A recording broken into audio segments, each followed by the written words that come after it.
It happened in late October, right before Halloween. Leah, a 17-year-old high school senior, was home alone for the first time in her life. Her parents had decided, kind of last minute, to take a weekend trip upstate to celebrate their anniversary. Nothing fancy, just a quiet cabin getaway. Leah could have gone with them, but she didn't want to. "I've got too much homework," she told them. In truth, she liked the idea of having the whole house to herself. A quiet weekend, just her, Netflix, maybe FaceTime with her best friend Horrer. No nagging. No noise. Total peace. The house was. In a small town in upstate New York, the kind of place with long roads, tall trees, and lots of space between homes. It wasn't totally isolated.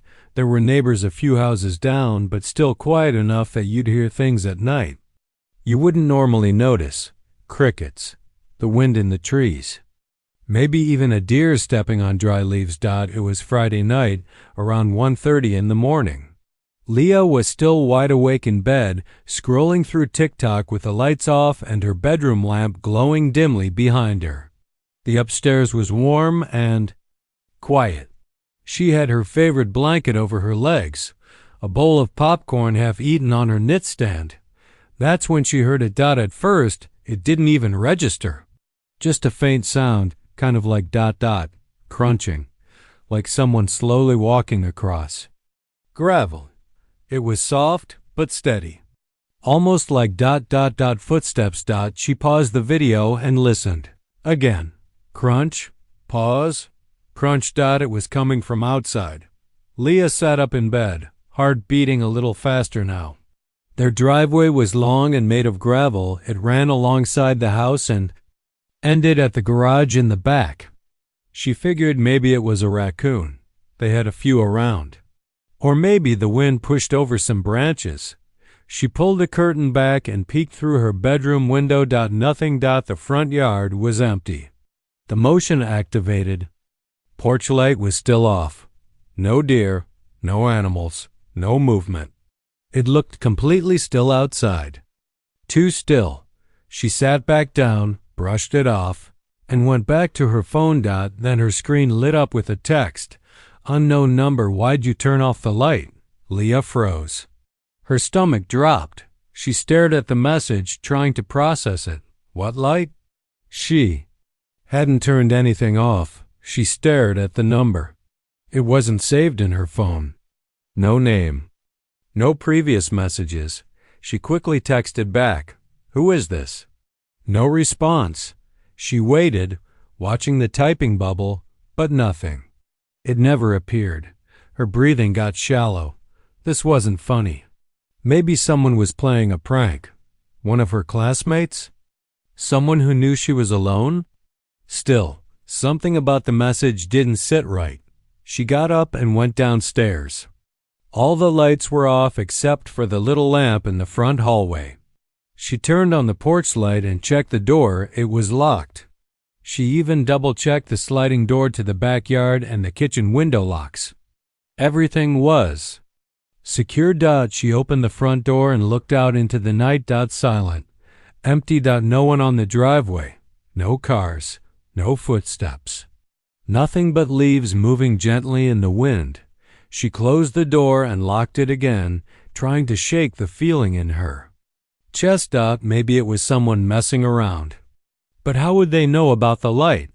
And why send it right after she looked outside? She went back upstairs and grabbed her phone again, scrolling back to the message. The number was still unknown. Still no reply. Then her phone vibrated.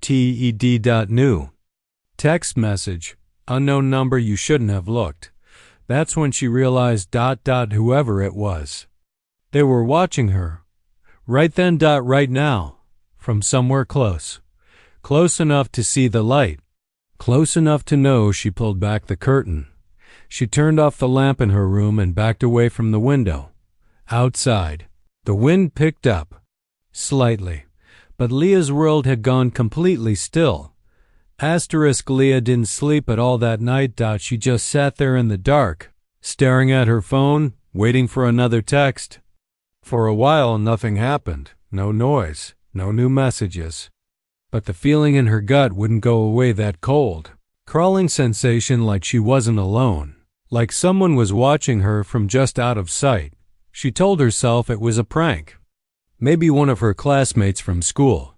But she hadn't told anyone she'd be home alone, just her best friend Tori, and Leah trusted her. Still, she needed to talk to someone. She had FaceTime and called Tori. It was late, but thankfully, she picked up after a few rings, her face lit by the blue glow of her bedroom lamp. "Leah? What's going on?" It's Tua. Leah kept her voice low. "I got a weird text from a random number. It said, 'Why'd you turn off the light?' Then you shouldn't have looked." Tori sat up straighter. "What? Are you serious?" Leah nodded and flipped her camera to show her locked bedroom door, then the window. "I heard something outside, like footsteps on the driveway. When I looked out, no one was there." Then the text came. "Send me the number," Tori said quickly. "I'll check it." Leah forwarded it. She could hear Tori typing in the background, probably throwing it into one of those online reverse lookup tools. While she waited, she crept over to the window again and looked out carefully between the curtains. Still nothing. Porch light on, front yard empty. Nothing but shadows. Tori came back on the line. "There's no info, like nothing. No name, no address. That's not normal." Leah's heart sank a little more. "So what? It's just a burner phone?" "Could be. But seriously, if someone's outside your house, you need to call the cops." Leah nodded. "I will. I'm trying not to freak out." Then she heard it again. Crunch. A footstep. From the gravel driveway, slow, deliberate. Her body locked up. She whispered, "Wait, hold on. Did you hear that?" Tori went quiet. On the other end, Leah tiptoed back to the window, moved the curtain just a few inches, and looked out, her breath caught in her throat. There, just past the edge of the porch light, a person was standing, completely still. Just far enough that their face was hidden in darkness, but close enough that she could tell they were looking right at the house. At her window. Not moving, not talking. Just standing, like they were waiting. Leah's voice trembled. "Tori, someone's out there.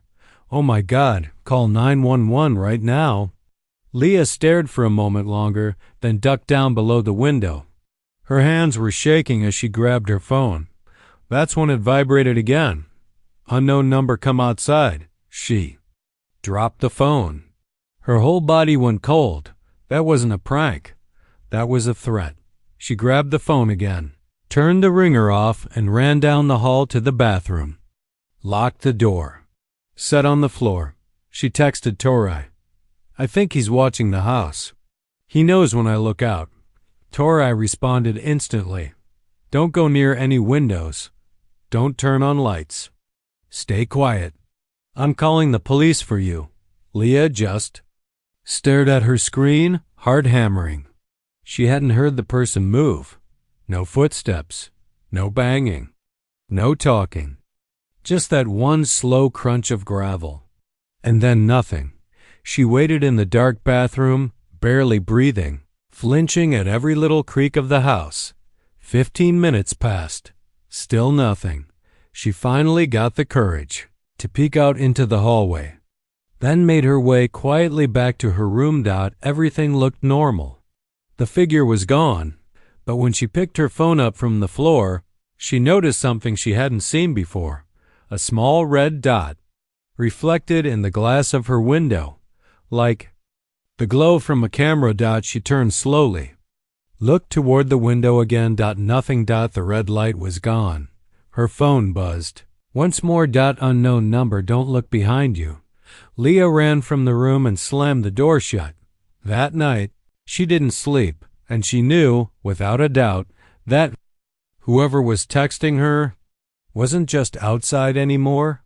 They were close, closer than she could have imagined. Leah barely moved for the next 10 minutes. She sat on the floor just inside her locked bedroom, shaking, holding her phone like a lifeline. The last text still burned in her head. Don't look behind you. She had. Of course she had. And even though nothing was there, just the idea of someone being that close knowing what she was doing.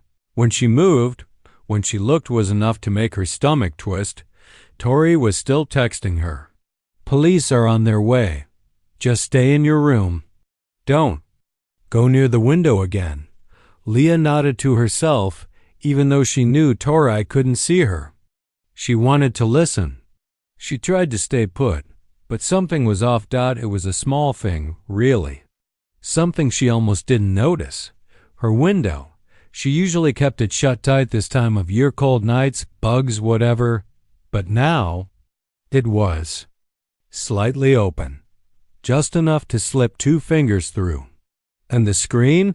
Gone. It wasn't broken or pushed out. It was leaning neatly against the wall under the window, like someone had carefully popped it out and set it down without making a sound. Her breath caught in her throat. She took a step back, scanning the floor, looking for footprints.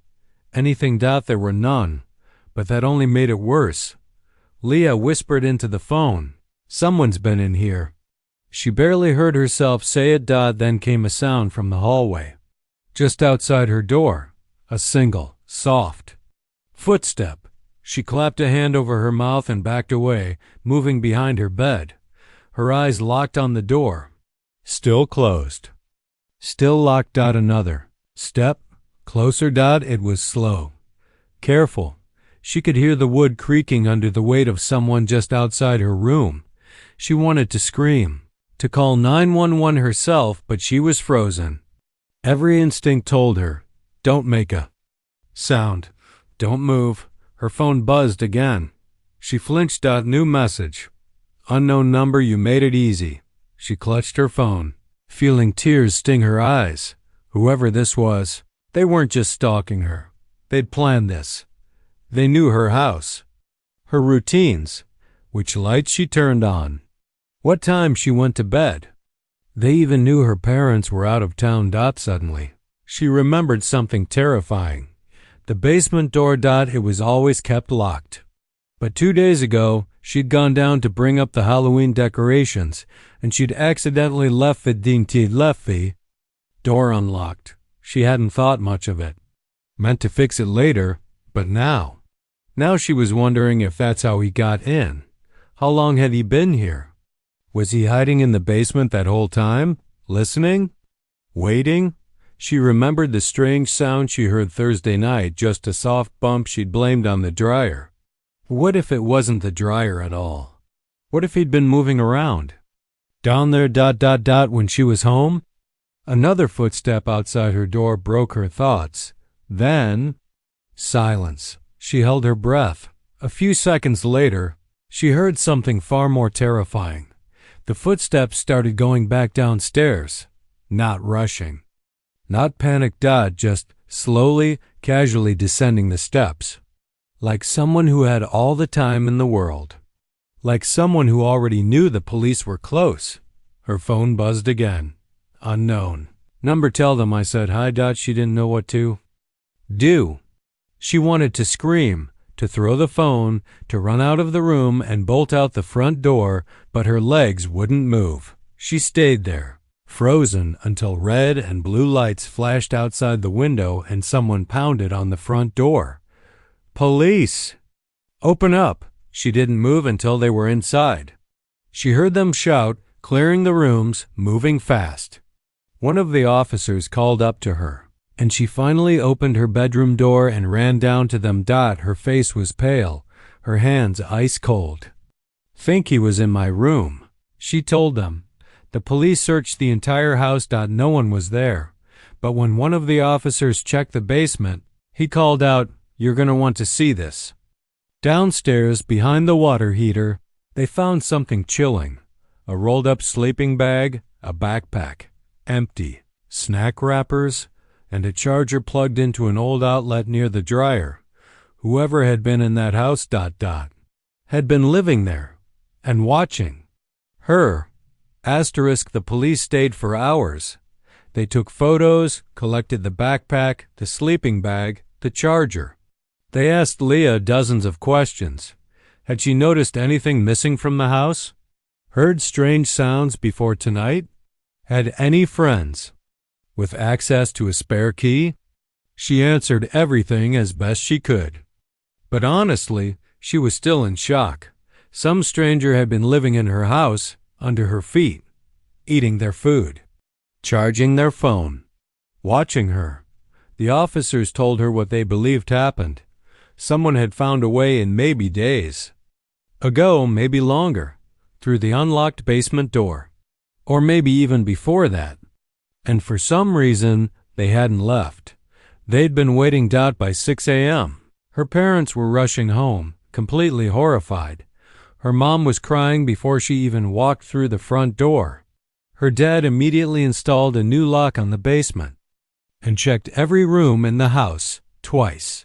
3 times. They thought it was over. They were wrong. A few days passed. Life started to feel normal again. The police never found the person. The number that texted Leah never pinged again, just some. Cheap prepaid phone, probably tossed in a ditch somewhere. No fingerprints. No trail. They figured the guy got scared off when the police showed up. But the questions never stopped running through Leah's mind. Why hadn't he heard her? What was he waiting for? And how long had he really been there? Then, something strange happened. Her dad was in the garage one evening, reorganizing their storage shelves. He found a stack of old holiday boxes that had been moved around, not just shifted emptied. Some stuff was missing. Not valuables, just weird stuff.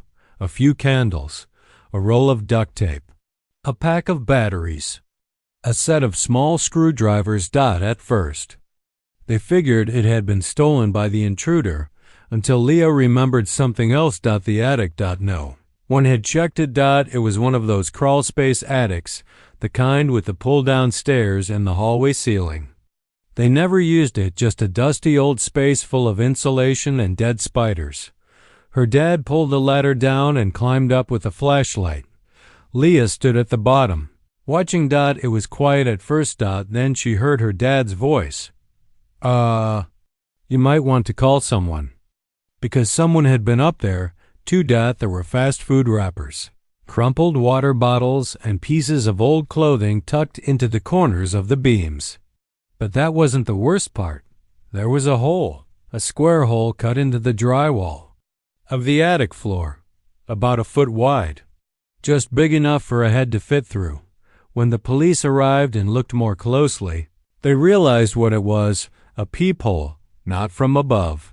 From below. The hole looked straight down into Leah's closet. It had been covered from her side by a loose tile, something she never thought twice about. All that time while she was getting dressed, talking on the phone, doing homework, someone may have been above her, watching, silent, patient. Waiting. The officer on scene said something that Leah still thinks about late at night. This was planned. Whoever it was. They weren't just passing through. They were studying her. Maybe for weeks. After that, Leah didn't stay home alone again. Her parents installed cameras, got a new alarm system, changed every lock in the house. The attic entrance was sealed, the basement reinforced, but even now, months later, she still gets anxious every time a floorboard creaks. She still checks her closet before she sleeps, and sometimes, late at night, when the house is dark and still, her phone lights up with a notification. Unknown number. Nice new locks. She never responds, because deep down, she knows he's not gone. He just found another way in, and the scariest part, she might not find out until it's too late.